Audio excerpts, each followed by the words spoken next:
laawol kisal ko laawol peewal e ɓantal. أعوذ بالله من الشيطان الرجيم بسم الله الرحمن الرحيم اللهم لا علم لنا إلا ما علمتنا إنك أنت العليم الحكيم وتب علينا يا مولانا إنك أنت التواب الرحيم رب اشرح لي صدري ويسر لي أمري واحلل عقدة من لساني يفقه قولي وبالحق أنزلناه وبالحق نزل اللهم أرنا الحق حقا وارزقنا اتباعه وأرنا الباطل باطلا وارزقنا اجتنابه اللهم اجعلنا من الذين يستمعون القول فيتبعون أحسنه أولئك الذين هداهم الله وأولئك هم أولو الألباب أما بعد يقول مولانا عز وجل في محكم التنزيل بعد أعوذ بالله من الشيطان الرجيم قل هل يستوي الذين يعلمون والذين لا يعلمون إنما يتذكر أولو الألباب وقال النبي صلى الله عليه وسلم من خرج في طلب العلم فهو في سبيل الله حتى يرجع وقال أيضا وفضل العالم على العابد كفضل القمر على سائر الكواكب أو كما قال عليه الصلاة والسلام أراي مسيب جلب تدير بدين الإسلام فإنت لكالكو تدير هرهنا الإسلام تدو غنغال كولان نيغال ko teddirɗo l'islam tu woni ko luttata o teddaɗo nam ka wuuri ɗon o maya kadi hara ko tedduɗo yalla ɓeydan en teddugal ngal ka dina l'islam aray neniraɓe tedduɓe e babiraɓe e ceernoɓe mi salmini on salminago l'islam salminago yimɓe aljanna ka aljanna e toro Allah yo Allah waɗu en fu meɗen har ko en jeyaɓe yimɓe aljanna haray si tawi ɗum ɗon feƴƴi miɗo weltano allahu subhanahu wa ta'ala on tawnuɗo lange nde jemmare ɗo tawnuɗo lange nde ñalane ɗo e ndi leydi ɗo kadi Norvège ɗo kadi haray ko go'a ɓum nonni on tigi no tippude teppere muɗum e ndi leydi ɗo kadi tawata allahu subhanahu wa ta'ala no muyuno ɗum ɗo kadi on tigi hewtay ɗo tawata kadi tawete nde ñalane ɗo hara ko yewtugol fi l'islam e suudu jeyandu e cuuɗi makko hara e ndir ndi leydi ɗo haray ɗum ɗo fuu ɓaawe ɗum ɗo mi weltanike musidɓe meɗen ɓen hakkunde karamoko ɓen e mogoba ɓen e sukaɓen e neniraɓe ɓen fuu ɓe Allah subhanahu wa ta'ala on arsiki waɗi arsiki muɗum e ndi leydi ɗo tawata fewndo ko ɗo ɓe woni wuurude ɓaawo ɓe hewtude ɗo kadi ɓe darari fi weli foti on tun ɓe wawi hejjindinde ɗaɓɓugol nguureji maɓɓe e ɗaɓɓugol kadi laakara maɓɓe e tori Allah yo Allahu weltano haray ɓaawo ɗum ɗo mi weltano kadi équipe mo mi ardi on haray ɗo al akh al fadil alhaji Ousmane Diallo wal akh aidan oustaz Mouhammad Salihu directeur julirde meɗen nde masjidu Bilal haray ko ɗum ɗo wonno hadafu on argol ngol ga haray ko ndaarugol no juulirde nde wawata timmirde yo Allah timmin ɗum ɗo haray noon ɓe mene seeniɓe ɓe ndaari min ɓurɗo fanɗude e piiji ɗin ɗin fuu haray ɓe inni yomi yewtu haray noon ko ɓe jonnirilan ɗo ɓe jonniri allan ɗo sabu duuɓi ma sabu ɗuuɗugol gandal ko ɓe jonnirila yomi yewtu hakkundeji maɓɓe hakkundeji moɗon onon ɓe ceernoɓe ɗo fuu ka tawɗen oustaz Cheikh Ali ɗo mi wawata yewtugol ɗo ha hande tawata onon on nanari ɗo komi yewtata ɗo ko min baabi qawlihi ta'ala fadhakkir fa inna dhikra tanfa'ul mu'minin aray ko andintin ngol nafa e gomɗinɓe ɓen kono nde miɗo yewta ɗo ha tawata ko Cheikh Ali yewtare on ɗo haray ɗigi on en walay ɗo mi sikka heɓotako amma ɓe mi ardi ɓen ɗo haray ko tippitanagol tum ɓayne la rasul sallam maki man tawada lillah rafa'ahu Allah kala on tippitiɗo hara ko sabu Allah woni ko tippitori wo Allah ɓantay fi makko nokku ka o yanayno hara nokku ka bani adama ngal sikkano hara ko sabu ɗum ɗo ɓe jonitiri la yewtere nde miɗo toro Allah noon subhanahu wa ta'ala on onon organise ɓe fi o bayano ɗo no laatora e nder o jemma ɗo mi toriki Allah subhanahu wa ta'ala yo Allah lonto on e haajuji moɗon ɗi fof majji keneji e gundoji mi toro Allah subhanahu wa ta'ala on kadi ni wonɗo e yewtude on e onon wonaɓe yewtede ɓen yo Allah waɗunde jonde meɗen ɗo ka suudu makko ɗo e hoore o aduna mo anduɗen nelaɗo maaki law ha o aduna ɗo si tawino himo jogino valeur kaka makko ko kanko Allah kefeero yaratano ɗo o yarande wotere ndiyam woɓande wotere sabu nde jonde ɗo yo Allah waɗu sabu ko okki en jannatul firdawsi laala neñiraɓe tedduɓe e babiraɓe yewtere ande wonande juutayde ɓe inni yomi andintin hoore an awwalan wa akhiran honɗum taw goɗɗo andindinta hoore mum usi nafsi wa iyyakum bi taqwallah ɓeɗo wasiyo hoore an wasiyo on fuu kulol Allah si goɗɗo heɓi kulol Allah ko ɗum ɗon ɓuri moƴƴude e jooɓaari fof ko goɗɗo yoɓoto wano wonirɗen e ɗe leyɗe gane Oslo ɗo sa ƴetti ɗo otoma hiɗa doginde ɗo a haydo Férouz on tun ko uwiɗa o a daroto ɗon nataɓo wallahi way noon ko sariya on hiɗa andi si a feƴƴi tun ɓe jaɓita e permis on maɗum amande on tawoyte maɗum a waɗa e accident a susta feƴƴugol si a yehi noon ha heɓi ko wiyete taqwallahi kulol Allah ka nder ɓernde ma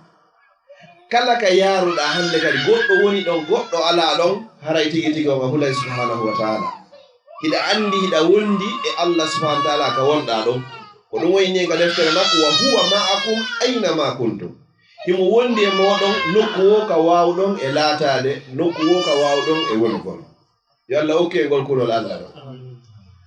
joni noon ko honɗum addata kulol Allah ngol honɗum puusata goɗɗo ha o wawa hulugol Allah ko al ilmu ko gandal ngal rusi ɓe inni wo a'rifuni qabla an ta'buduni ande lan taw min Allah ko adi on rewde lam fa in lam ta'rifuni fa kayfa ta'buduni son andalan ko honno wawato la rewede menen yimɓe ɗo Bruxelles ari Oslo ɗo hande nokkel buy ko men ɗaɓɓu woɓɓe wonɓe gaaɓen yo ɗowtumen yahugol nokkel kaari honno waɗi ɗum ko ɓe ga woni ko andi fiisi men yahay toon heɓoygol mbuuɗi fii juulel nen kono be men heɓa ko ɗowta men fiino men hewtiroya toon ko ɓe anda taw après noon si waɗa gollal ngal koko ɓe inni yewtu fiimu ngo ko wiyete gandal hadis goto no tonkanela sallam maaki on yoni en ko yanyen e nder minitaji ɗin ɗo ɓe maaki honno man arada duniya fa alayhi bil ilm kala e moɗon faalaɗo gurdam moƴƴan aduna moƴƴo woko be o janga portoɓen kamɓe fof ɓe ƴetti ɗo ɓe feƴƴari yeeso to ɗum ɗo pete ɓe hatoñin ɓe andi jaka yo sa wuuray gurdam moƴƴan ko be janga dare kum micro on kumi jogi ɗo to so kumi ɗo wowla ɗo e muɗum on fof yiɗon nande ga ko honno waɗi moƴƴini kum ko gandal moƴƴini kum ɗo ɓe jangi ɓe wawi moƴƴingol kum ɗo na ɗanagol ɗum moƴƴinta kum ɗo ko ilmu ɓe inni ɓaytun nelaɗo maaki ɗum ɗo sallallahu alaihi wasallam ɓe jaɓari diina kan kono ko nelaɗo maaki ko fof ɓe gollitiri man arada duniya wonɗo wo wonɗo e moɗon faalaɗo aduna moƴƴo fa alayhi bil ilmi yo jango sa jangi tun a heɓa gurdam moƴƴa ko honɗum ƴetti en fof meɗen ka meɗen addi on ɗo ƴitumbo e aviowal ko gandal waɗi ɗum ko gandal ngal moƴƴini ngal aviowal rondima adduma ha hewtini ɗo andugol ɗo ngal toway ha ɗo ngal tippo ha ɗo si hewtika ngal immo ko ɗum ɗo memete ngal immo si hewtika ngal tippoyto ko ɗum ɗo memete fi ngal tippo ko gandal waɗi ɗum ɗo sa yaldi ɗo jon ƴettugol bus ma tram ma métro ɗo yahugol kama na bisuwal arngal wo ƴettata ko bisuwal yahay ngal kama ngal yahay ngal noy ngal jogi numéro bis je buy feƴƴay ɗon ha kono a susta ƴewde fi honɗum hiɗa andi sa ƴawi ɗon a hewtoyta ka fokkituɗa to ko honno non andirta ngal bisuwal ɗo yahata to ma o tram ɗo ma o métro ɗo ma ngal trewal ɗo ko gandal ngal waɗata ɗum ko gandal ngal holluma wonde ma jakka yo ɗo ƴewatake anda ɗo ko numéro 3 ɗo ko numéro 8 ɗo ko 18 ɗo ko 300 et quelque ngal ɗo naɓayma toon ko ɗum woni gandal ngal fi honnon ko ɗum ɗo ɓe gollitiri hadis o ko yehi yeeso wa man arada al akhira fa alayhi bil ilm wo kala kadi e meɗen nde faalaɗo laakara moƴƴa ko ɓe o janga kadi ko ɗum Allah inni ka so deftere makko fa'alam ko andu taho annahu la ilaha illa Allah wastaghfir li zambik ko be anda taw si wawa non kadi rewgol ngol kadi se jetti e nder deftere meɗen nden alqur'anul karim ayeje ɓuri guluje jeego ɓuri 6000 aya hino nder to e nder ɗe ayeje ɗo fo suratuji 114 hisbaji 60 juzuaji 30 e nder ɗum ɗo fo aya mo Allah adi tippingol ɗon e hoore ɗe mofte ko inni en ko iqra jangu fiilu amra jangu o yamiren ɗon yadullu alal wujud ko hino waɗɗi en fuu meɗe woko ɓe jange ko mboyni en jangu ko Allah ko hombo ada sappede on kalima ɗo yo jangu ko ɓurnaɗo tagefa ngon fop wiyeteɗo Muhammadu sallallahu alayhi wa sallam himo wawno tun fewɗo tawne laaɗo ka fammere ɗon o anda Qur'an o fo lowa ka hoore nde wotere maɗum wina yahuwajo yoɗa ma wina yaw ɗaɓɓoya jewdi maɗum wina yawɗo innaɓe jokku enɗam ma yahu innaɓe muñño maɗum yaw innaɓe waɗɗum ɓe waɗɗum ɗum ɗo foppo Jibril addare maɓɓe Allah no laari Jibril ka o yeeto ɗum ɗo ne laaɗo ko adi mo yeetade woni iqra ko jangu o précise kadi o andi ko jangete kon hino ɗuuɗi o sappanimo ko honɗum o aɗoto jangude fi tawata kala ko jangitoya ɓaawo ɗum ɗon wawa nafoygol so yini buy hande jangi ha hewti nokkugo no maapi ko honno wurirta no maapi ko honno mayirta na ko hana adede jangede kon ɓe janguno Allah ini iqra jangu o haɗari ɗon tun so yino ɗo ya jangu tun o haaɗino ɗon ɗawa jangoygol ñande yagal ɗawa jangoygol kala ko jangoyɗa hande kadi kono na ɗum o sappanima o inni bismi rabbika allazi khalaq inde joomima ɓurde mawnde nden ko nden hanɗa jangude taw si tawi bani adama paykum ko daɗɗiranama hara sobasma gandal makko ngo tawhide billah wotinɗingol Allah o anda ala reweteɗo siwona Allah ko Allah tagi kammuli tagi leyɗele tagi jemma tagi ñalorma tagi mo tagi nene makko e ben makko ko oɗo wawi mo wurnude ko oɗo wawi mo warde ko oɗo arsikatamo ko oɗo immintintamo okkamo aljanna ma sabu bakkatuji makko nama mo yiite jahannama si paykum kon andi ɗum ɗo kala gandal hande kadi ko jangoya si fawi ke hoore ɗum ɗo nafay paykum kon gurdam nafa mawɓe makkumɓe kadi yawmal qiyama amma si tawi ngal gandal ɗo ngal waɗama secondaire ngal ɗo ngal janngama o si tawi hara goɗɗum ngo ala ko jokke o yaltoyay nokku go tawata hande kadi wata nafoyde mofte makko ɗe waliyas billah yo Allah dande iqra bismi rabbika allazi khalaq khalaqa al insana min alaq iqra wa rabbuka al akram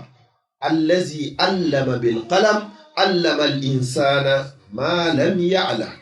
e ayeje ɗo joyi ko ɗeɗo adi tippade e hoore nelaɗo sallallahu alayhi wa sallam ɗe fo ɓe yeeti en koyoɓe jango nelaɗo sallallahu alayhi wa sallam jangi kadi ɓe janni mofte ɗen foppo ila yawmel qiyama mo be neɗɗo fo aya mo alaji usmane addi ɗo joni wo fawqa kulli zi ilmin alim ko jogiɗa gandal wo goɗɗo dow ma ɓay karama ko ma hino ton ko noon yarata ha hewtoya nelaɗo sa sallam ko noon foppo yarata ha hewtoya ko Allah subhanahu wa ta'ala gandal noon bani adama so heɓi gandal ɓantay fi leñol gandal ɓantay fi neɗɗo jasunoɗo gandal ɓantay ɓeygure tawata ko yeggitanode fi muɗum gandal ɓantay fi yimɓe hara ko yawanoɓe gandal ɓantay fi yimɓe tawata ko jasunoɓe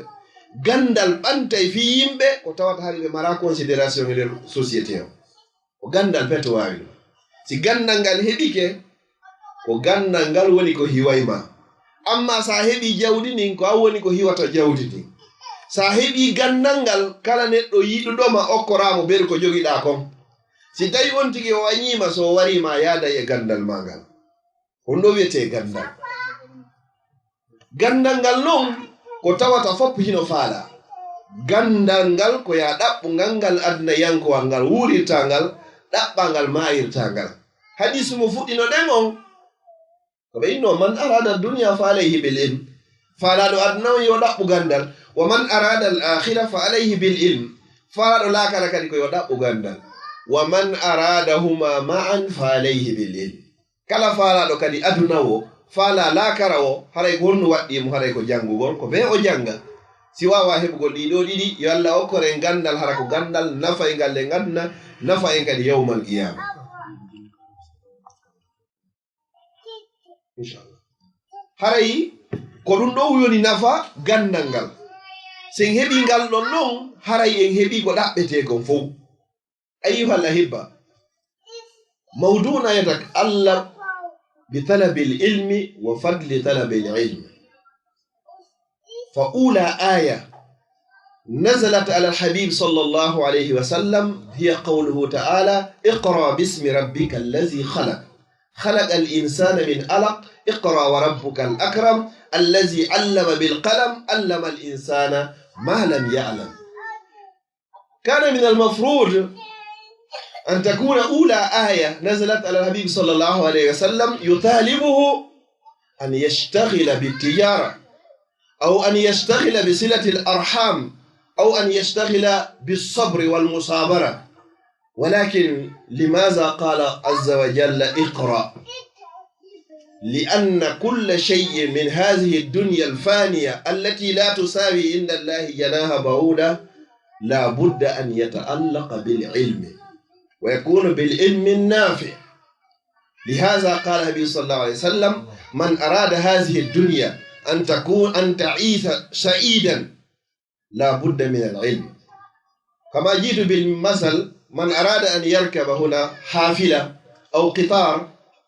لا تركب أي حافلة لا بد أن تنظر إلى الرقم الذي يناسبك الحافلة التي توصلك إلى بيتك haray musidɓe julɓe ka gandal ngal ɗo ko seeɗa ni misal gotal mi addi wanwaɗo joni noon aduna meɗen en ko wuruɗen ɗo hande hewti ko aduna gandal neɗɗo gando ko kanko wawi waɗugol lanɗo kala ko o faala neɗɗo gando himo wawi waɗugol mawɗo kala ko o faala neɗɗo gando himo wawi wadde marɗo kala ko o faala ko gando petto wawi ɗum mi jonna o misal se inni non gandal ngal wona yen faamu ko hunjiɗo Qur'an tun la se inni gandal na yen faamu ko hunjiɗo hadis tun la se inni gandal ko bi sifatin amma ko kala ko yowondiri e gandal kala ko tawata joni sen hewte ɗon ko be on tigi janga mi jonna o misal si goɗɗo lanɗo nawni o piki crise o yani lanɗo ɗi hara ko laamiɗo aduna o fof ma leydi ɓurde e mawde nin to si ɓe rondike mo ɗon ɓe nawratamo ka banque ka mbuɗɗi ɓuri ɗuwde to si ɓe rondike mo ɗon ɓe nawratamo ka camp militaire ka doole ɗen ɓuri ɗuuɗugol to si ɓe rondike mo ɗon ɓe nawratamo ka google to ka technologie o ɓuri avancude to si ɓe rondike mo gonto ɓe nawratamo kaka labtane si ɓe hewtoyi ka hôpital ko gando on ɓe noddoyta yo ari ndara ko honɗum heɓi yo o piki crise yaniɗo si gando on hewtiɗon haray hande kadi mo inni yo yaltu o yaltay si o inni joni ɓorti e lanɗon ha o laaɓa pos ɓe ɓortay mo ha o laaɓa fo hara no newi kadi nden ñande kam wayno haray lanɗo laamaki haray ko kanko gando on docteur jo ɗon ko kanko woni ko laami fewno ɗon so inni ko nde comprimére ɗo goto wata yeddu ko nden noon ɓe ƴettata ɓe jonnam ko fi honɗum waɗi o médecin jo ɗo wawi ɓortugol o lanɗo ɓe addoya mawɗo kadi mawɗo kadi na ɓortemo ɓe ɓortamo ɓe addoya marɗo kadi ɓe ina ɓortemo o ɓorta fof no yirtidirta o so inni a townu junngo ngon towna haraɗa welti kadi yo ndaaru heña so inni kadi ko ya yirtidirgo ɗo nawra ɗon kadi so inni ko ɗo o faala yiwde townanamo heña kadi honɗum watta ɗum fof ko sabu gandal makko ngal na ngari makko na dambe makko na iwdi makko na jawdi makko ko gando on petti wawi waɗugol ɗum ɗo ko ɗum haray ɗen hani yeññugol hakkille ɗen haray sikkari wondema gandal ngal ko Qur'an on tun ko ɗum ɗon ɓuri hana fuɗɗorede si ɗum ɗon fuɗɗorama luttuɗe fof kadi no watte ɗon hande kadi ko ɗum si karamo koɓen ɓe inni wo yimɓe ɗiɗo si ɓe laaɓanaka ɓe teddina ɓe yiɗa ɓe holla giggol ko ɓe jogii kon hettotako karamo kojo e docteur jo médecin jo on kono ɓernde makko nden hentori o jannayɗo on kadi karamo kojo on kono ɓernde makko nden hentori o gandal ko jogii ko ngo wawi jonnirgol ko tawata ko ɓe jogii ko wata ko hettorade doole ko hettorta ko so welo welo e teddungal kadi joni noon o gando ɗo o wawi wadde ɗum ɗo lanɗo simo faala ɗon joni o pika mo ɗon goɗɗum hara koko warata hara lan ɗon ino ɗofti so gayni o waɗi facture makko hande kadi o windiɗo ordonnance on ko ɗum ɗo yoɓete lanɗon yaha yoɓa ɗum ɗon hara no welti si tawi ko mawɗo o yoɓa ɗum ɗon no welti siko marɗo yoɓa ɗum ɗon hara hino welti ko honɗum waɗi ha oɗo wawi windugol ɗum ɗo fo ko sabu ko wakkilino o jangi kon hande kadi o nafi ɗum ɗo enen julɓe ɓen noon hiɗe wawi heɓude aduna men on o wela wattoren ɗon kadi heɓo en laakara moƴƴo janngo kadi yo Allah hokku en kadi sa woni ɗo joni julɗo finuɗo rewayɗo Allah juula waktuji mun ɗin fof janga Qur'an hunjo hadisaji nelaɗo sallallahu alaihi wasallam janga ngal gandal technologie kadi janga o médecine kala ko jangete ko ngaleyɗe portoɓe nga janga faama ɗum kala poste mo hendoyɗa hande kadi a gollitira ɗo nafa julɓe ɓen ɗon kadi gollitira diina ma kadi kadi marsa e nder muɗum kala julɗo hara no weltori ko innete konko inteɗo Boubacar ma Amadou ma Abdoullahi ma Ibrahim ma Muhammad woni e gollude e nokkel kaari harmo be no welti an wonɗo e gollude ɗon kadi sa yoyi goɗɗo wonɗo julɗo sonnajo aroyi ɗon joni hara himo buumi ha moƴƴi mo tiggi a yiyay mo tun harayɗa welti a yi musidɗo ma ka nder diina a yi bandirawo ma a yi nenirawo ma ko ɗum wawayma hewtinde ɗon ko sa jangi a faami a gollitiri kono noon si tawi noon a janngari a wawata defandoyde ga ko leyɗe sariya ko sa jangi a toowi a faami tawata ka sariyaji ɗi ƴettoyte toon an kadi a wowlay toon ɓeyna ɗum ɗo marsa ina no ɗum ɗo marsata ɗo sabu o sariya ɗo hara woni hande kadi tawaɓe ƴettayɓe sariyaji ɗi hara nayo joni leydi a ronka janngugol ko ya naɓi ɗuɗi ɗiɗi noon ƴettoyen toɓɓere tammere nden ka hadis kadinaɗo maki ɗon hara ƴettari man arada duniya fa alayhi bil ilmi na ɗum to hara ƴettari wa man arada al akhira fa alayhi bil ilmi na ɗum to ƴettoya tammugol wa man arada huma ma'an enen noon ƴetteɗi ɗiɗi noon ƴetten aduna men on ƴetten lakara men on kadi fa alayhi bil ilmi hara no waɗɗima ya ɗaɓɓu gandal neɗɗo gando ko honɗum waɗi si tawi adama alayhi salam ben men adam Allah ɓurnimo e hoore malaikaɓe o inni malaikaɓe ɓe anduɗen almalaika la yaakulun wala yashrabun wala yanamun wala yatanasalun wala ya'suna Allah ma amarahum wa yafaluna ma ya'marun ɗiɗo ko sifaji min sifatil malaika bani adama siftorari ɗiɗo ɓe ñamata ɓe yarata ɓe ɗanotako ɓe yeddata Allah kadi ɓe resata kadi ɗuɗo ko sifaji malaika ɓenni ko honɗum no waɗi ha bani adam ñamayɗo yara ɗano resa yedda Allah inni ɓe watta ɗiɗa fo yo yaw jooɗo hiwromo ko sabu honɗum waɗi ɗum ɗo fo ko sabu koko wiyete al ilmu bi fadlil ilmi ko sabu gandal ngal nde Allah innuno annabi adam alayhi salam nde Allah fewtino malaika ɓen anbi'uni bi asma'i ha'ula'i in kuntum sadiqin yetela inde ɗi piiji ɗo si tawi gonga wiɗo on kon simi tagi goɗɗo mi addi ka leydi ga ɓen ko wartidira ɓe tun hibba ƴiiƴe yetelan ko honno kunɗo wiyete yetelan ko honno kunɗo wiyete malaika ɓen ko honɗum ɓe jaabino la ilma lana illa ma allamtana minen dey men mara gandal hay e hunde sina konko anninɗa men ɓe anda ko honno horde wiyete ɓe anda ko honno himpare wiyete ɓe anda ko honno tenirde wiyete ɓe anda ko honno laɓi wiyete Allah inni honno waɗa ya adamu anbiyum bi asma'ihim yeetiɓe ko honno ɗi piiji maɓɓe wiyete kamɓe ɓe andana hoore maɓɓe falamma anba'um bi asma'ihim qala lam aqul lakum inni a'lamu ghaiba as-samawati wal ard wa a'lamu ma tubduna wa ma kuntum taktumun mi yetanoki on miɗo andi ko wirni ka kammule ka leyɗele miɗo andi konko laati ɗon hiɗon feññina konko suuɗu ɗon qalu subhanak senade woɗanima joomi amen min tuubi min ruttike Allah inni awa joni noon ɓayi o woni karamo ko moɗon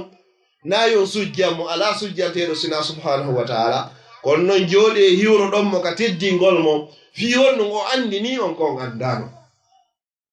malaika ɓe yehi jooɗi hiwri adama alayhi salam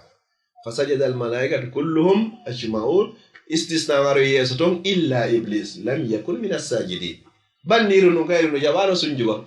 ko ɗum ɗo waddimo e Allah subhanahu wa ta'ala iblis avande ñande fof hari kanko e Allah ɓe famodiri ko rewaynoɗo Allah kono oɗa ɓurimo o andi hande kadi oɗa hino andi goɗɗum ko anda sabu ɗum ɗon Allah ini o jooɗo hiwromo oyni wala wadde ɗum oyni fiyon ɗum khalaqtani min narin wa khalaqtahu min tin min miɗo ɓuri o valeur iblisa sikki ɗum pour lui kanko tagaɗo on e yiite himo jogii valeur ka Allah ɓuri tagaɗo on e loopal tawi hina ɗum ɗon konti na dambe ɗen darete na iwdi ndin darete ko darete ko honɗum ko gandal ngal e diina kan si tawino ko dambe e iwdi non sifa wona benne on ɗo o bappanelaɗo sallallahu alayhi wa sallam Abu Talib ma Abu Jahal en ɓe natatano yiite jahannam kono tawi hande kadi joni ko honɗum darɗo oɗo salori sujjugol ngol ɗon sabu ɗum ɗo Allah subhanahu wa ta'ala o woɗɗindirimo e yurmel nden sabu nde mawnitinare makko ɗo joni noon sabu gandal ngal ɗo ko sabu ɗum ɗo Allah ɓurniri baben men Adama e hoore ɓe malaikaɓe ɗo fof ɗum ɗon heewi ka Qur'an Allah lannito en kadi hal yastawi allazina ya'lamuna wallazina la ya'lamun ene ɓe anduɓe ɓe ɓe anda hino wawa fodde jawabu ngo ɓe wawata fotugol neɗɗo andune mo anda ɓe wawata fotugol wawata fotugol few neɗɗo gando e neɗɗo mo janga ɗum haɗa hina goto neɗɗo wawɗo dogingol e mo wawata dogingol ɓe wawata fotugol ɓe haɗa hinaɓe gotol non o sabu ɗum ɗo hande kadi bani adama on ñamayɗo yara ɗano resa yedda Allah oɗo Allah o ɓurnimo e hoore ɓe malaikaɓe o nokku ɗo sabu honɗum sabu gandal ko annabi Adam Allah o andinoma kon tawi wandinari ɗum ɗo malaikaɓe musidɓe julɓe tedduɓe ko wiyete gandal ko wiyete gandal sa heɓi gandal ara haray heɓi fof si tawi a woopi gandal haray foppo kadi a majjirama no hulɓini yayi goɗɗo won heɓa lettre hara gundoji ma fof gundoji ma hara ko ɓe goɗɗo go anda gundoji ma ɗin fof ko ɓe goɗɗo go humpito si tawata joni a heɓa lettre na français na arabe na néerlandais na dutch na hay e hunde haalaji windeteɗi jangeɗi fop hay hunde ala nokku ka windete tawata nga wakkilo to jangol harɗa wawi jangol subhanallah ko foti harɗa wawi o moy haala woota inna joni ko ɓayi ari e kaya ko ɗum haɗi wawa nelaɗo sallallahu alih w sallam no maaki fingol yewgol laɓɓoya gandal goɗɗo no yalta ɗo bimbi ko ɓen da ko ila pir hamir hara mo dogɗe wara duniya ɓawa waduna tun himo maapi tun ko honno leyɗe sodirte mo maapi tun ko honno cuuɗi darnirte mo maapi tun ko honno suuɗi parirte mo maapi tun mo maapi hawa e nder ɗin programme ji makko ɗin fop hay hunde ala toon ka o yahata o janngo e harfu goto fiyo iw e majjere o yaha e annora haɗum tawaga e programme ji makko ɗi ndaare ɗon ko ɗum ɗum nelaɗo sallah sallam maaki maga qala nabi sallallahu alih w sallam fi targhib li talabi l ilm qal man kharaja fi talabi l ilm wonɗo wonɗo yaltuɗo ka muɗum hara ko yaltimma ka suudu ma ko fi ɗaɓɓoygol gandal fa huwa fi sabilillahi hatta yarje wo hara hiɗa e laawol Allah haa tuma nde hewtituɗa ka maɗa si tawi a ari heɓugol mayde hewtitike maka laawol ko a konta ɓe yalɓe shahid si goɗɗo yalti ka suudu muɗum foti ko paykum foti ko mawɗo foti ko sonnaji yalta ka suudu ma miɗa yaade ka ustad cheikh ali ɗo janngoygol sumore wotere ma alifu goto ma firoygol simore wotere ko ɗum yaltimma toon naɓuma kaɓe woni ɗon ila ka yaltuɗa ka suudu ma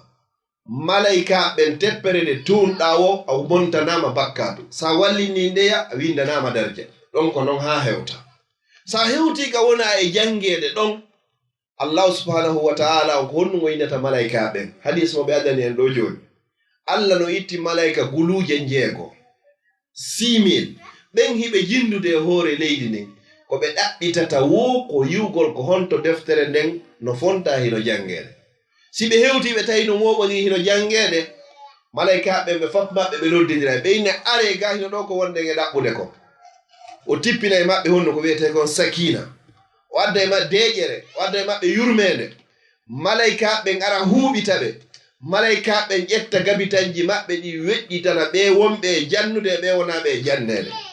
an wonɗo e janngude on a sikkay koye hoore tapi woni ko joɗɗa haray koye hoore gabitanji malaika woni ko joɗiɗa haray ɓe no duwanadema hiɓe innama honɗum allahumma ighfir lahu allahumma arhamhu allahumma tubu alayhi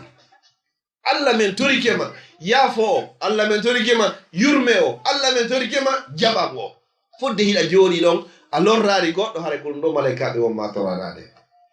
du'a malaikaɓe noon na ko ruttete allazina yahmiluna al arsh wa man hawla yusabbihuna bihamdi rabbi wa yastaghfiruna honno liman fi ard hiɓe insinano ɓen ɓeyno Allah men torikema yaafo ɓe yurme ɓeɗo hande kadi haray ko yo alhaali ɗo woni ko wonɗa sa lutti e muɗum a maayi e muɗum andu ka yamɗo sahiti ɗum ɗo ko neɗɗo wonɗo e jangoyde on amma no neɗɗo wonɗo e jannude ɓeɗo on oɗo nga ko wonɗum wiyata ko holotako baraji neɗɗo accituɗo golle muɗum fo yehi jannoygol paykum fatiha goto ma alifun ba'un ta'un fino paykum kum wawira ɗum ɗon baraji maari ko andi o ko Allah subhanahu wa ta'ala nelaɗo sallallahu alaihi wasallam ɓe maaki on ɗum wowa innal alima no gando muññiɗo yondiniɗo ƴetto tammu fo andingol yimɓe ɓen la yastaghfiru lahu hino insinano o man fi samawati o man fil ard dennangal ko woni ka kammuli kon e dennangal ko woni ka leyɗele ga kon Allah no ka kammu gago e woni annabaɓe fo ko dow gago e kamɓe kadi ɓe woni malaika kadi ko dow gago e woni ɓen ɗon fo ɗo inde Allah men torikema yaafo o ɗo gando e wonɓe ka leydi ga moƴƴuɓe fo no toro Allah kadi yo Allah yaafo o ɗo gando ko ɓeɗo tun o waye nelaɗo maaki wa hatta al hitanu fil ma hay liƴƴi ɗi wonɗi ɗin ka nder maaje goɗɗo noon anda liƴƴi ɗin gonno foti ɗiɗo fo no torade Allah yo Allah yaafo o neɗɗo wonɗo e jannude ɓe yimɓe ɗo ko moƴƴi kon nde moƴƴere ɗo to yodari man ñaadam ko honno wawata heɓirgol ɗum ɗo ko sa wakkiliki a jangi ko sa jangi so hewta o daraja ɗo sa jangi hewta o ɗo non arabuɓen ɓe inni wo man allamaka harfan fa huwa abuka fi din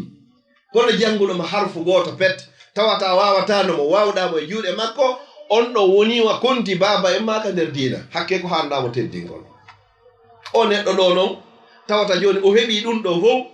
oɗo o luttida haray bakkatu ko ɗum ɗo wiyete sadaga jariya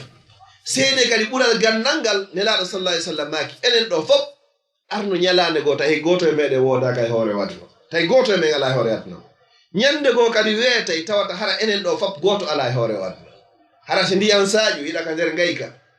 siko nange yalti yiɗa ka nder gabruma kadi joni ɗum haray ko honɗum wawayma gollande ɓaawo a mayde ko piiji tati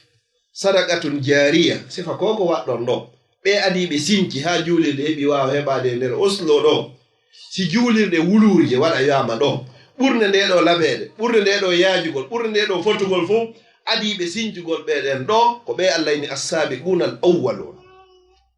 adiɓe aranɓe ɓen fof ɓeɗo e sakkitoytoɓe mbaraji maɓɓe wata fotude adiɗo on o watake ɓurede few hande kadi goɗɗo noon ari yeyiɗo golloya ha kono pellete Allah ka yeggitata fiɓe fu sinciɓe ɗo toriki Allah yo Allah on andi tan on ñande laati ɗo fureji ɓeɗo noon joni noon ɓe fuɗɗiɓe ɗum ɗo ko wiyete kon sadaqatun jariya ko payi ko gotum fuɗɗora yeehi ɗiɗo ko sonnajo goto wonno jangude yeehi tato woni nayo jangoni temedere ko moko ba goto ma ko ɗiɗo fiinede fuɗɗorano e chambre ma e salon arama hande ha nokku ƴettama ko ni woni sincugol ngol ko ɗum wiyete sadaqa jariya sadaqa ilowo goɗɗo kadi ara joni weƴƴita ɗo tabiji ɗin fof fonde no juulirede ɗo ila yawmel qiyama an adiɗo addugol ɗum ɗo on ko baraji woni ko wodanmo no gasa yeho yahara ɗiɗo ɗi tuuni ma yiwyon labaɗi ɓuri ɗiɗo itte fiiɗi ittama ɗo holla wondema moƴƴere ma nde boni la si goɗɗi go addoyama adduɗo ɗin kesi o heɓay baraji ɗin an adinoɗo addude on kay hara baraji ɗin kan no wodanma ko noon ka si goɗɗo jalbiniɗo kay lampu goto ɗo kay ko noon si goɗɗo yoɓiɗo kay facture fi luwaye goto ka wona ɗo woni sadaqatun jariya toɓɓe ɗiɗa ɓernde ko gollanayma ɓawa mayde aw ilmun yuntafau bihi ma gandal wona ngal naftorede ɓawa ngal gandal ɗo joni ko Allah okkor mako nga janni jama o a wajike jama o hara ko lillah hara ko fi Allah woni ko waɗirɗa ɗi baraji ɗo fabɗi tawoyte yawmal qiyama ka gabru ma nden ñande ko yawma la yanfau malum wala banun ñande tawata jawdi e ɓiɗɗo nafata ko nafata nden ñande o illa man ata Allah bi qalbin salim ko on arɗo ka Allah to nge ɓernde hisude laaɓude sirku laaɓi e yiingo laaɓi e nani ko oɗo pete tawoyde hande moƴƴere ka Allah subhanahu wa ta'ala toriki Allah yo Allah woɗɗinte golleji men ni e yiingo mo beeyo dartu gollal mungal moƴƴa si yiingo naatori ton andu Allah faalaka si tawi nani naatiri nder ton Allah faalaka si tawi shirku naatori e nder gollal ma ngal Allah faalaka bakkatu fuu noon bakkatu yawmal qiyama no gasaka Allah la yafoyomo si wona bakkato shirku kafidugol Allah e goɗɗum ko ɗum Allah daali ga deftere makko inna allaha la yaghfiru an yushraka bihi wa yaghfiru ma duna dhalik Allah o yaafota ko dey nde o sirkante o wiyete noon shirku huwa ibadatu ghayrillah ko rewgol kala ko hina Allah ma ɗum al ishraku ma allahi fil ibada ko kafidugol Allah e goɗɗum ka nder dewal haray hande kadi woni shirku siko biniri nasi siko piɓol siko bakawwol siko yahugol ndaaro kala no barkinorɗa goɗɗum fayduɗa e Allah woni shirku Allah falaka mo yahi ndaaro ka karamokojo ndaaramo lekki arsike ma lekki hijabu ma kala ko yowendiri e ɗin piiji ɗon yow sabu ko yawɗa kon tunka makko Allah falaka julde maɗen balɗe 40 ko julata Allah falaka si tawi a holoyike ko wowlan ma kon haray neɗɗo faqad kafara bima unzila ala muhammad man ata arrafan kala yawɗo ton fasaddaqahu faqad kafara aw faqad ashraka la yuqbalu lahu salatun 40 yawman o jaɓantake julde balɗe 40 joni noon hiɗen anndi yawmal qiyama ko nelaɗo maki awwalu ma yuhasabu bihi l abdu yawmal qiyamati ko as-salat bani adama ko waɗete hasboyede yawmal qiyama ko julde nden si tawi no woni balɗe 40 tawi an julde ma ala kay yettede ko honno wiyoyta Allah yawmal qiyama wa in wa fa in salahat salaha sa'iru amali wa in fasadat fasada sa'iru amali si julde ma nde moƴƴoyi dennagal golleji ɗin fof moƴƴi si ɗum boniroyi bani adama o kadi haray fof boni hande kadi yon noon Allah ini ka deftere makko wa ma yu'minu aktharuhum billahi illa wa hum mushrikun ko ɓuri hewde kon harayno gomɗini koye kon harayno sirkorde ɗon tentini noon on yafoɗo ka bange neniraɓe yahugol ndaara nelan ɗo miɗo faala ɗum ɗo nde huli ɗum ɗo la nde laaɗo sallllahu alayhi wa sallam ɓe maaki wa iza sa'alta fas'alillah si tawi tun a toro Allah wa iza sta'anta fasta'in billah sa ɗaɓɓiray kadi ballal sa ɗaɓɓiray faabo ɗaɓɓire Allah faabo wa alam andu anna al umma no moftaɗen fab majje la wijitama ata ala an yanfawuka bi shay'in lam yanfawuka illa bi shay'in qad katabahu Allahu lak si aduna Allah o fo adiɓe sakkitiɓe yimɓe jinna fo moɓodiri fiyoɓe nafe pihum gotum kon Allah windananoma ñande heɓuɗa balɗe 120 ka nder reedu yumma ma ɓe wawama kon jonnude wala wijitamahu ala an yadurruka bi shay'in lam yadurruka illa bi shay'in qad katabahu Allahu alayk si fof moɓodiri kadi fiyoɓe lorre e hunde tawata nden ɗo windanoka ñande heɓuɗa balɗe 120 120 jours ko ɗum woni lebbi 4 ɓe fof ɓe watama lorrude ɓe sakkitore hadisi wonno rufiyatil aqlam wa jaffati suhuf karamɓe ɗin ɗi ɓantama windanoma gasi ɗeri kuuɗe ɗin kadi yorino ko windano kon nden ñande ko hoore ɗum bani adama woni e yahude bani adama julɗo fof julɗo anduɗo wuuri mayay koya gomɗin piiji ɗiɗi sa gomɗini ɗin a fowtoto adna ɗo hisoya yawmal qiyama wa alam andu ma asabaka lam yakun li yuhtiya kala ko heɓuma andu pellet ɗum ɗo wawatanoma wopude wa ma akhtaka lam yakun li yusibak kala kadi ko wopuma ɗum ɗo na ko heɓaynoma kan few ko min Allah lan yusibana illa ma kataba Allahu lana hunde wawa en heɓude sina konko Allah hoddiri wawa en heɓude mayde ma nden nde wopatama arsike ma on kadi o wopatama fewno imamul hasanul basri rahimahullah goɗɗo o untino e nder koloyru ɓaweni ka nder koloyru ɓe gerdi e ƴawnugol mo haa ɓe sikkinde ɓe ƴawnamo tawa yo maayi ɓe gerdi ɗon haa tigi on ɓe ƴawnimo ɓay ɓe ƴawnimo ko wawi wolde o ko konngol gooto ine okkorelan mi ñaama riwayaji goo ɓe ini ɓe addanimo lemu nel nokko ɓe ini ko pomre nokko ɓe ini ko mangore ɓe jonnimo dow fruit o gootum o ñaami ñaamugol mo kunɗon gayna tum wonki ke yalti imamul hasan al basri wi ko honno faamuɗon e ɗum ɗo tawi ko windanano kon e arsike o ñande hoɓ no balɗe 120 tawi nde pomre ɗo hino lutti o wata yaade laakar haa je luttanimo yaduna wa fi samai rizqukum wa ma tuwadun kaka kammu ga woni arsike mon ɗon e kala konko foda ɗon Allah waɗari arsike bani adama ka hoore leydi ɗo sakko goɗɗo yaha jatta joni jaɓita ma ɗum waɗe greffe ɗum lanke o ƴetti o arsike ma on kadi o waɗi e juuɗe malaikajo tawata ñamata yarata o ɓeesonnaki e wujjugol ma ɗoytugol o accirata ɗum bani adam oɗo noon tawa o ƴaway ka nder koloyru o ma yaari nder ton mais ƴewgol makko ngol ko be o ñama nde pomre ɗo so gayni ñamgol ɗum ɗon wonkiki yalta bani adam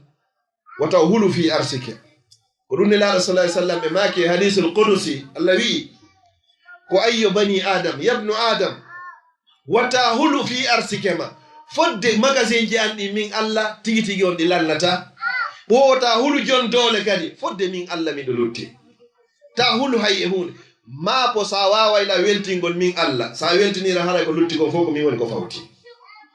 ɗum ɗo fof no ko honto wawata heɓade ko sa a jangi ko al ilmu ko gandal ngal mi darniro e yewtere anden inchallah honnon imamun al bukhari muhammad bun ismail al bukhari oɗo mo anduɗen ko sagata wonno tawata oɗo allah jaɓuno gite makko ɗen tawi o mari duuɓi 10 o wumi yumma makko wonno ko aade moƴƴo sonnajo moƴƴo ɗoftiɗo si tawi mofte ɗen ɗe moƴƴay ko sonna ɓen ko ɗon moƴƴata si galle ɗe moƴƴay hunjiɓe qur'ana yalta ton ko sonnaɓe moƴƴata imamuɓe ɓuri temedere ɓe nanno ɗon hunjike qur'an aɗo duuɓi 10 fof on tawi ko nene maɓɓe woni ko hunjini ɓe qur'an si bani adama o he allah okkorima sonnajo moƴƴo ka nder galle anda heeɓi ko wiyete kon nema yo allah moƴƴinagen ɓe ko honɗum nela honno karamokojo goto wi wo aljanna aduna wo ko piiji nayyi wo ko lanɗo moƴƴo ka leydi araɗa wuuri e sécurité ɗarene ka wonnen ɗo joni ɗo sécurité no woodi ko ɗum woni lanɗo moƴƴo e leydi a ƴettayɗo otowal makko ngal sooda o jinda jemma o fof a hula hay hunde sina ko yuri ka allah ko ɗum woni lanɗo moƴƴo e leydi ɗum woni toɓɓere en aranere nden e aljanna aduna woɗiɗa ɓurɗum sonnajo moƴƴo ka nder galle hara sa yalti ka yaasi a jindoyey ha a hula goɗɗum hewtaka suudu kadi hara ko wawa caw woni ɗiɗi wo tammum ɗum ko honɗum allah waɗa arsike mum makum ka leydi ma hara ka leydi ma wurata ɗon hino lanɗo moƴƴo sonnajo moƴƴo yalta mbi mi ɗaɓɓoye arsike mum ma hewtaka galle ma takko ɓeygure ma wallahi musidɓe julɓe tedduɓe wurgol takko ɓeygure mum ko nema kono ko hombo andata ɗum wonduɗo e maɓɓe andata komo wonda e ɓeygure mum andata ɗum ko nema ndare sa yimɓe ɗo a tippoyi ka meɗen welo welo yimɓe ko jaɓɓotoma tawa hino foti imagine noon si tawi no arsike ma on fof hino allah no waɗno ka leydi ɗon ko nema e dow nema hara ko wodanno e nga leyɗe portoɓe ak ko argol vacance arawna lewru hoota lebbi ɗiɗi hoota ma lebbi tati hoota ko ɗon anda en valeur ga ɗum ko nema ɗon wonaya ɓunku e aljannaji yarnani allah waɗa sukkayre joni ka ɗengal ma ha sa woli yimɓe ɓe faama ɓe nana sa heeɓi ɗi piiji ɗo haray moƴƴi imamul boukhari oɗo noon kaw heɓi duuɓi 10 ɗo mbayo wumi nene makko immo jemma fesa yeeso allah subhanahu wa taala juula toro allah allah mi torike ma jonnitanan gite o paykunga ko noon o torori noon ha allah subhanahu wa taala jaabinanimo du'a on kum paykun kum wonti ko on woni tawata hande no jalbinani aduna on fof o maayino heɓi duuɓi kono kala ka jowɗa si hadis no wowlede so sellay eyna rawahul boukhari ko imam boukhari woni ko filli hadis o si goɗɗo yehi ha o ini ko boukhari fillimo haray hande gari lanni ko asahhul kitabu bada kitab allah ko deftere makko nden ɓuri sellude si qur'ana on feƴƴi oɗo wonno duuɓi 16 pandan 16 ans himo windude deftere wotere e nder ɗi duuɓi ɗo fof tawi arari ko hakkille makko fi jombugol ma goɗɗum ko ɗaɓɓugol gandal o seppi lebbi 3 iwgol e nder leydi bagdad yaha e nder leydi misra fi jangoygol hadis goto pet tawi on hadis ɗo ngo lutti koye juuɗe mawɗo goto wuruɗo on sa e nder leydi misra égypte joni noon an yaltugol maɗo a yalta e tun suwa oto hino woodi ma baben ma déposoyte ma tram métro hino woodi ko tik 5 min 10 minutes hara hewti karamo ko jon hara no habbi ma janna ma ɗon kadi ko kanko wonma jeejude ya janngo kamɓe noon ko kamɓe dogayno fi ɗaɓɓoygol ko honto ɓe heɓata ka ɓe jannga kamɓe ɓe jannguno pour être fiyoɓe woni goɗɗum enen en janngude ɗon hannde pour avoir fi heɓugol goɗɗum ɗum ɗo sertindinno en imamul boukhari oɗo o ari o jangi on hadis ɗon o immi o hooti imamul boukhari oɗo noon deftere makko nen koye nder duuɓi 16 pendant 16 ans nde winda ñande noon ko woni shahidi e yewtere ande ko mi wolani fi makko seeɗa ko nyande o laatino fure ɓay woni ha o maayi goto hino ton e cheikhuɓe mawɓe kadi joginoɓe gandal himo wi Abubakar bun Yahya rahimahullah ɓay o ari o yi fure Imam Bukhari on ka waali o inni wo hara goɗɗo no wawayno ƴettugol ngurdam mum hara goɗɗo no wawayno ƴettugol balɗe mum ɓeyditana goɗɗo o ƴettayno ngurdam makko ɗan o ɓeyditana Imamul Bukhari hara waɗo mayaari sabu honɗum maygol oɗo ko maygol mofte ɗen fof wo amma si tawi ko kanko tum maayi hara ko aaden goto woni ko maayi ko fi on ɗum waɗi ɗum ko andugol valeur neɗɗo gando ko andugol valeur o neɗɗo waaliɗo ɗo ko teddinta gando ko aaden tedduɗo nde yimɓe hiɓe wuma wo ko janguɓe woni ko warete nde yimɓe hiɓe wuma wo ko gandal ngal woni ko wattirte ɓaawo ko ɗum tawata hande Chine e Japon ɓen ɓe avanci arno télé 1980 hari économie lagine o économie Japon o hino fata fer hari a yowne ɓurdam hande ndaare kamɓe fewni ndaare ka honto fewni ɗen ko ɗum waɗi ɗum fof ko sabu gandal ngal ko ndin leydi wodiri pet yiyata tawata jannowo l'école primaire on ɓay koye fuɗɗoto koy e ministre on ko joddi wodiri woni ko ɓe yoɓete fi honno ɓe inni si tawi ɗe ente ɗo ko ada lowede e hoore maɓɓe ko moƴƴi andu hande kadi ɓe moƴƴoye yeeso kono ko ada lowede ɗon kon si boni ko ɗum no woni ko ɓe luttidata al ilmu fi sigari kan nakshi ala al hajar gandal ka wonɗa paykun ɗon no wayiwa ko ƴettatani joni laaɓi heefa winda goɗɗum e hoore hayre ko kara han windorta kono si yehi ha windike kadi kara han montorta kadi ko non woni jannugol paykun amma noon a honno al ilmu fil kibari si goɗɗo no yehi ha hande kadi probléme faktiji heewi ka hoore di heewi susiji ton wo haray on non ko janngata no we goɗɗo ƴettata karamol joni winda e hoore maayo no weli windugol koy ko facile moƴƴa kono noon mi sikki tun ka haray no weli montugol ngol kadi ɗum noon noon holla hondema kadi koy wondiki janngata la ne laaɗo ko ɓe toɓɓirana ko duuɓi 40 fewno ɓe toɓɓana ɓe janngo iqra bismi rabbika allazi halak hari ɓe jogii duuɓi 40 enen fewɗo si goɗɗo heɓi duuɓi 40 jonno ma yon tigi nawyi ronkini janngano wawata hande ka yewtun heɗo wallahi a waway ɗo woodi fuɗɗorɓe ɗaɓɓere arɓe Europe ɗo joni haɓe mari duuɓi 40 ɓe ɗaɓɓi ɓe heeɓi ko fiyon ɗum ka gandal ngama sa ɗaɓɓi a heɓata wallahi sa ɗaɓɓi a heɓa few ne laaɗo sallallahu alayhi wa sallam ko tawata ɓen ɗon ko hombo janni ɓe ko Jibril immorde Allah subhanahu wa ta'ala sanu ɓuri ko fala tan sa ko e nder duuɓi 23 ɓannan 23 ans 23 sana ɓe janna Qur'ana o fof suratuji 114 an kadi sa ƴettiɗo joni Qur'ana o gayniɗo e nder duuɓi 10 hara ya gaynide a timminoye ka timminoyta wallahi a timminoye hara joni enen garnoɓe Europe gaɓe fof hara portoɓe inno bon sa tippini Qur'ana o ñande be ñande sa tippinide e nder hitande hara ñande be janggay khatume e nder hitande ɓe jonnete kaydi mi sikki toon nde timmayno a tippinayno nde few ñande be ñande a janggayno few fiyon no ɓahiɗa renti nafoore ni hunkunɗa kono ɗo no wayi wasi tawi joni ko inde gol sa janggi Qur'ana o joni honno a heɓay ɗum ɗo no wasi tawi ko khayali sedi no wasi tawi en hoolaki moƴƴa andane ko noon yeni mom onno man gara harfan kala jannguɗo harfu goto falahu asra hasanat amari baraji 10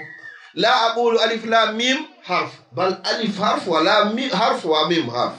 sayni alif lam mim kalfetati amari baraji 50 baraji hun goto kama bayna samai wal ard mo foto hakkunde leydi ninge kammugo o janguɗa goto bet wa akhira musiɓe juɓe tedduɓe goɗɗo are e yawmal qiyama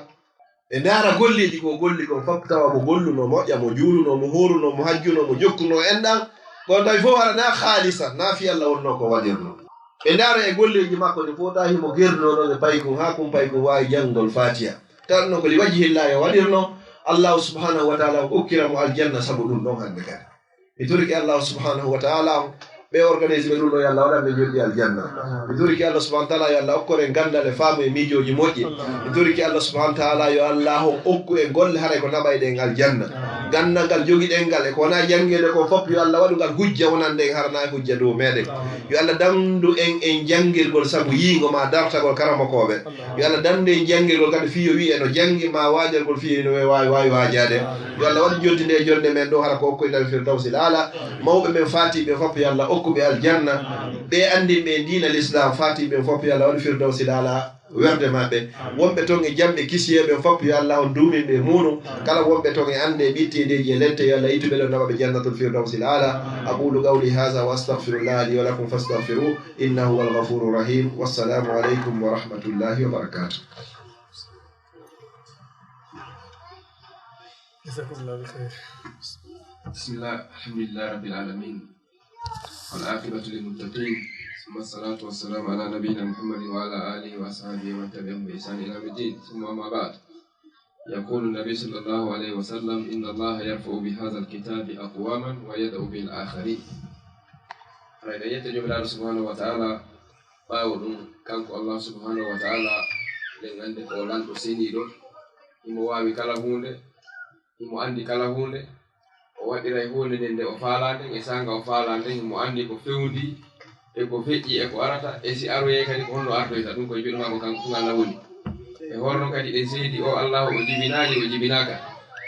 donc ɗum waɗi haray ko o fardu samat ɗe weltanomo kanko Allah subhanahu wa ta'ala okkuɗen ɗeɗo hakkille newnani en wawde joɗagol sifaniɗo jondeji ɓawo ɗum weltanoɗen kadi haray ɓeɗo karmakoɓe meɗen Allah subhanahu wa ta'ala eltani en e kara muɗum makenen ɗiɗo makuji tedduɗi makuji iwɗi e qur'an deftere Allah e mako nelaɗo sallallahu alayhi wa sallam haray ɓawo ɗum ɓe weltano onon heeɗiɓe ɓe kadi sabuna noon ɓe inni imamu sa nani woni imamu ko si ma'mum no woodi ko si ɓawo ɓe no woodi sina ɗum ko mum falit haray ko kanko toni juulude ka tawi haray ko weltani ɗe ceernaɓe wo mi yejjitata weltanagol onon heeɗiɓe kadi e yejjitata weltanagol neniraɓe meɗen ɓe kañum kadi wonɓe heɗaden e ɗeɗo darsuji kadi tori Allah subhanahu wa ta'ala kala aro meɗen arɗo e ande Allah e tammo haray komi andintinta ɗo ko wondema min wiyama mi waɗa ta'liq kono haray si sifa ɓeɗo ceernaɓe waɗi yewtere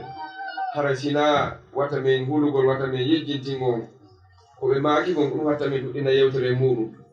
sina ɗum haray koɓe yewten ɗo ko yoni kono ɓay haray ɓeyna wo ko ɓeydi juure hoore juure na fiyo weeɗu ka ko fiyo ɗuɗu tum ɗum haray ko ɓe makenen ɗo ko yo ni waaju en tori Allah subhanahu wa ta'ala yo Allah nafitere e muɗum yo Allah ɓeydanɓe kamɓe kadi waɗanɓe kam mandake maɓɓe moƴƴe haray min tori Allah subhanahu wa ta'ala o nokku fuɗɗoraɗo ɗo fi Allah en tori Allah subhanahu wa ta'ala yo Allah mawninan en o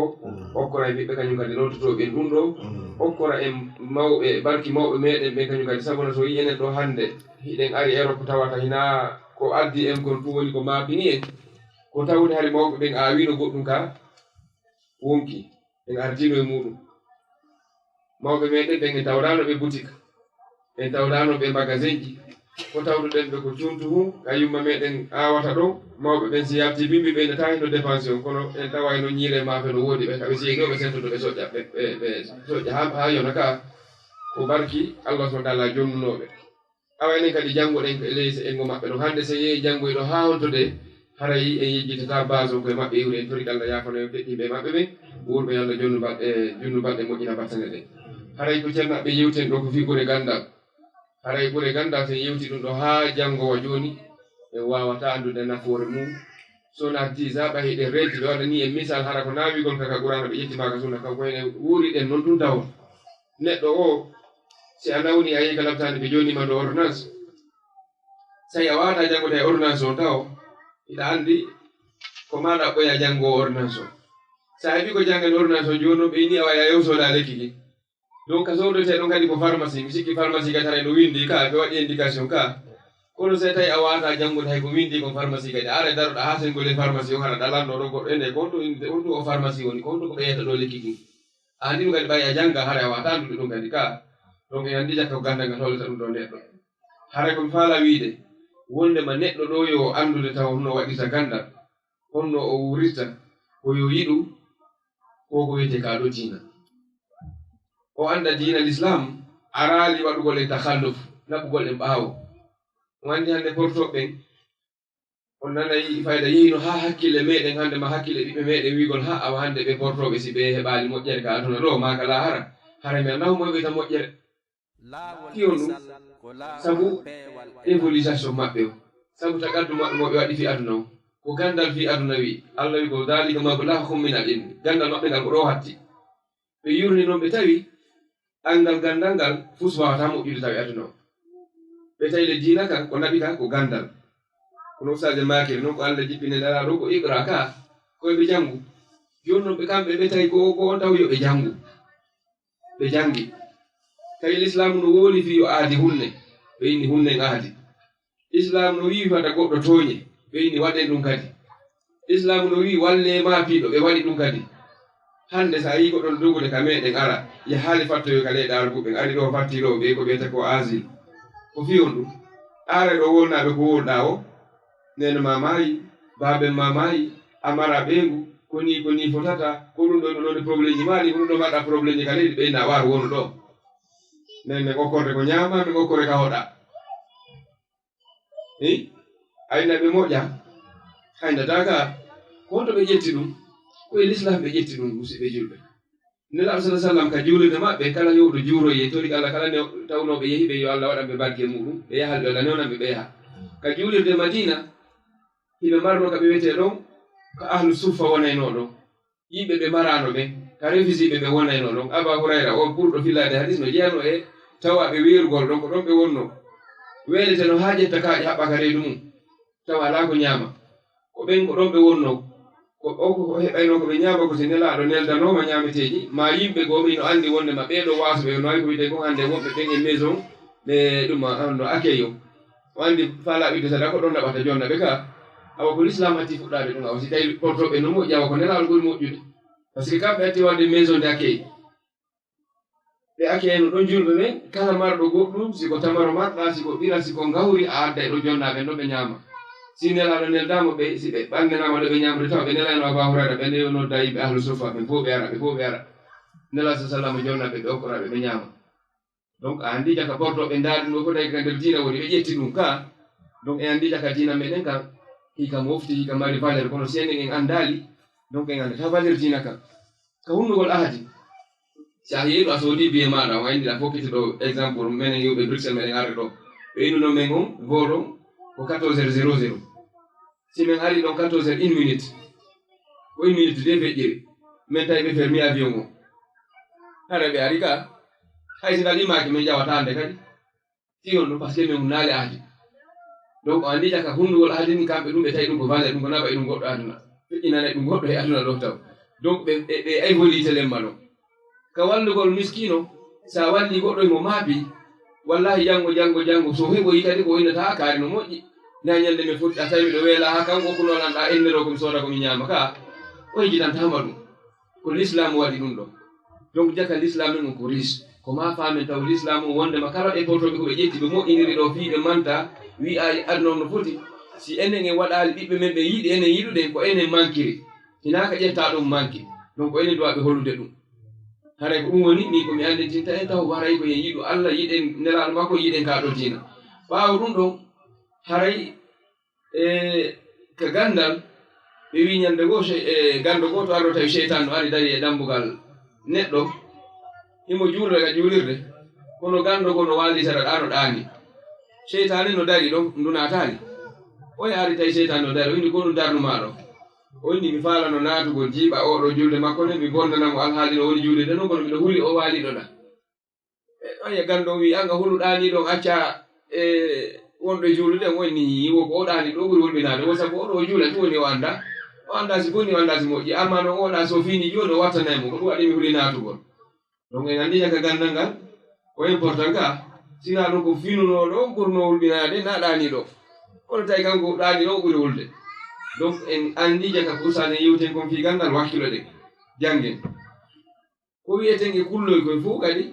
ko ɓuri inñinede ko tawata ɓe inni si metti e miramma ya lotere ko mbullari lawta laabi jeɗɗi ko bareeru ka kono est ce que Allah subahanahu wa taala wi ali en bareeru ko bare fof ko bare kono woodi bareeru marɗo bale ɓuri bareji go kadi Allah wien si tawi ko bareeru ne'irandu l'islam ne'irandu sharia a cuunindu a wi bisimillahi ndu yehi ndu nangoyi o haray no dagani o yon ñaam ko ndu nangi ko bareeru ka kono ndu cuuniraka ɗum ɗo ndu ne'iraka saydu l'islam o ndu cuuniraka bisimillahi ndu so ndu yehi ndu nangoyi hewi taw ñaamu ɓeɗo kadi ko ndu bare donc andi bare ɓuri bare sabu honɗum sabu gandal nduɗa o isan fana hono min baabi awla ene jakan itte si kese jangi haray o wattete ɗon kadi ko wiyete joɗiɗo ko annduɗo ko moƴƴanta ɗum ko aduna ɗo andi ko moƴƴanta ɗum ko lahara hittina fi muɗum haɗa ɗon mi waɗa exemple e sonnaɓe sonnajo goto ay ko faalaɗo ko moƴƴi himo andi ko faala himo andi l'islam ko wi ko ñande go o sonnajo wataniɗa moodi makko hino du'ano jaatigijo mum ñande o tuma o juuli o du'anto jaatigi makko joni noon e nder ko ɓe usage makanen ɗo ko wondema du'a malaika hina ko fogata hina ko yejjitide ɗum ko jaboto ɗum ene du'aji men no gasa wonde ron ka jabade saabu geddi men kono Allah wi ɓeeɗa ko la ya'suna Allah ma amarahum wa yaf'aluna ma yu'marun donc ɓe yeddata Allah kadi koko Allah wi ko ɓe waɗata o sonnajo tawi ñande o moodi makko toranto ɗimmojo muɗum o yo Allah okkormo sonnajo moƴƴo ñande o torantum Allah okkormo sonnajo moƴƴo e hoore jaatigi makko anda olle kadi nde laamu ɗum ko noon mo renti oya mara ɓeygu wonnen tolkema Allah okkoranan jaatigi an sonnajo moƴƴo ɓeygu makko arinde mo hene a wata toranade moodi ma goɗɗum ngo harana fi sonnajo tum fiiji goɗɗi goo on ɗi wogo ɗum mi andimo makori o ayimi toranade mo ɗum ɗo o wi heere awa toranomo goɗɗum ngo hara naafi sonnajo torantoɗamo toranomo fi goɗɗum ngo oyndi ko ɗum o makori ko ɗum mi torantomo oyndi ko fiu ɗum noon déjà wonɗa ala haɗande mi toranomo sonnajo moƴƴo oyndi ko par ce que min miɗo andi du'a malaika ko jaboto nelaɗo maki wosa torandike siɗɗo ma zahril ghaib hara o tawaka o anda fi wona tun enɗami tolkema Allah o korana oustaz Abdallah ko ɓe faala hara malaikaji no dari ɓawma no inna amin walaka mislu zalika Allah waɗani ɗum o wiya amin Allah waɗani sifa ko toranɗa siɗɗo ma on ko on sonnajo noon no andi ɗum o wi ha ɗa andi komi faala ko par ce que miɗo andi sa torandike o joni yo Allah okkormo sonnajo moƴƴo malaika ɓe wiya yamin ɓeyni an kadi walaka mislu zalika an kadi Allah okkori sonnajo moƴƴo donc goɗɗo go aroya moƴƴuɗo ɓurila faami sonnajo tawi ko sabu ɗum ɗo wiɗo falaka yo ettorono ɓimmoji mum ɗimmoji mum o sonnajo yo heɓu sonnajo donc oɗo sonnajo ko sonnaɓe anduɓe o wiyete ko moƴƴi konni ga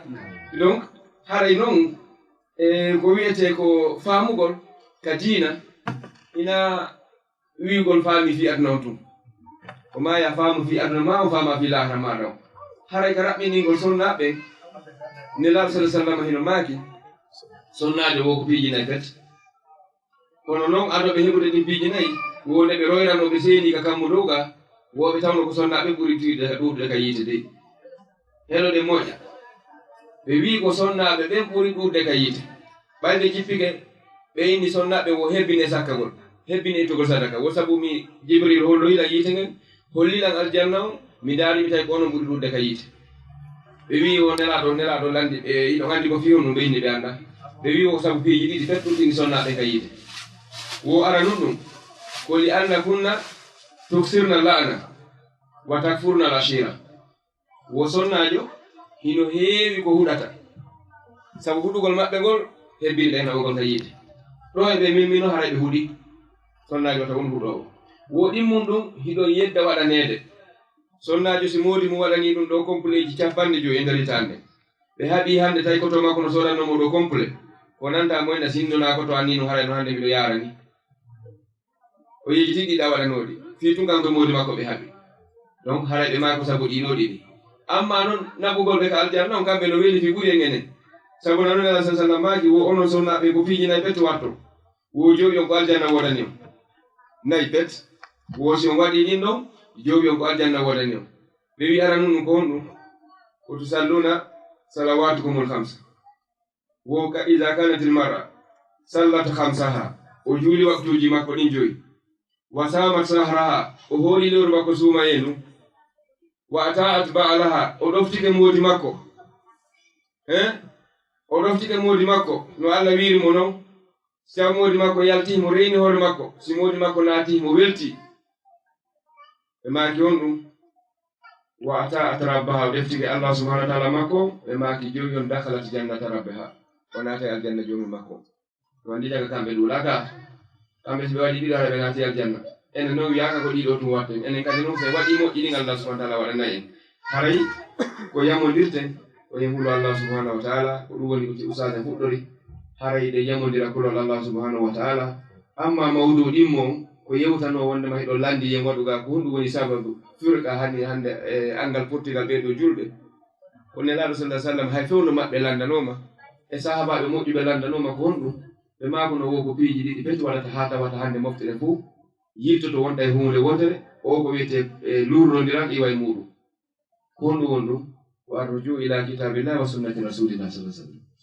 ko sen yettiga ka deftere allah tun e ka sunnanelaaɗo ɗum ɗon ɗum wonde e yeddondirta allah wi nelaaɗo wo sinɗo hara dépensino jawdi ko wonno kawre leydi kon fof ma allah fta bayna ɓulluɗum a wawata no fottindinde ɓerɗe julɓe ɓe hara dépense jawdi kon aduna kon fof ko fottinta e julɓe ɓe wo so yi hannde e fottino e jooɗi gila joɗɗen ɗo e 18 ha o leer ɗo ko tawde ko fi allah fi nelaaɗo wonɗe yewtude siko fi goɗɗum ko harayno sonko men mininoke hayso moƴƴintinayno ndeɗen seeɗa ɗo kono haray sonko wi ɗo min mondirino ko noggugo ka kono ɗo tawde ko sakina ko yurmede e deƴere no jippaade e rahma min allah yurmede immorde ka allah e tawde ko fi makko kanko allah e fi nelaaɗo makko on hayso jooɗi ke ɗo ha bimbi ko ɓeydoto ko yurmede e baraji wonta hakkude men ɓe maaki lan taslaha akhir hadi l umma illa bima salahat awwaluha wo hay fus moƴƴinta ko sakkiti kon e ɗeɗo mofte sina ko moƴƴinno kon e attinoɓe ɓe ko moƴƴinno e attinoɓe ɓe ko yiɗugol allah yiɗa nelaaɗo sallah sallam enen kadi sen yettige ɗum ɗo hannde fof moƴƴay kono noon fi wata woni yeddondiraka fi wata woni widdondiraka ɗum ɗo hare no metti fi hannde sabu noon waɗanoma ka feƴƴuno e khulafa rasidina e arba ɓe nayoɓe lomtinoɓe ko nelaa sallam ka feƴƴuno e ɓen ɗon fayda ha e sakkitoro maɓɓe on kaw fuɗɗino on nisa hakkunde maɓɓe hakkunde julɓe ɓen e ɓe wona julɓe ɓen ma hakkunde julɓe ɓen tigi ha hannde ɗum konti hare no metti figa ɗum wata wonde kono noon nelaa sallam mako no wondema ɗeɗo mofte wo mofte feƴƴunoɗe ɗen yahud e nasara ɓe feccitiɗe fecce ɗuɗuɗe nokkugo ɓe wi capanɗe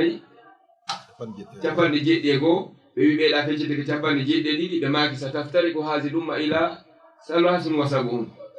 ɗeɗo mofte feccitoto fecce capanɗe jeɗɗi e tati mo kala hara no wiya ko min jogi gon woni gonga kullu hisbin bima ladayhim farihun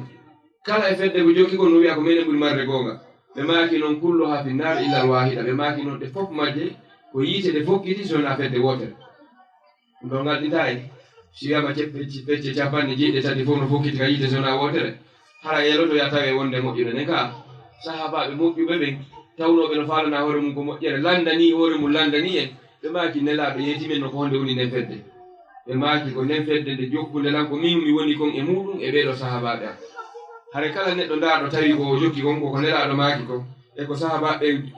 iwtirnoɓe makko kanko nelaaɗo sa sallam waɗi ko tawi o yaltaali e nden fedde ɗon hara yo anndu koye fedde moƴƴu nde woni yaltare ko nde wonɗe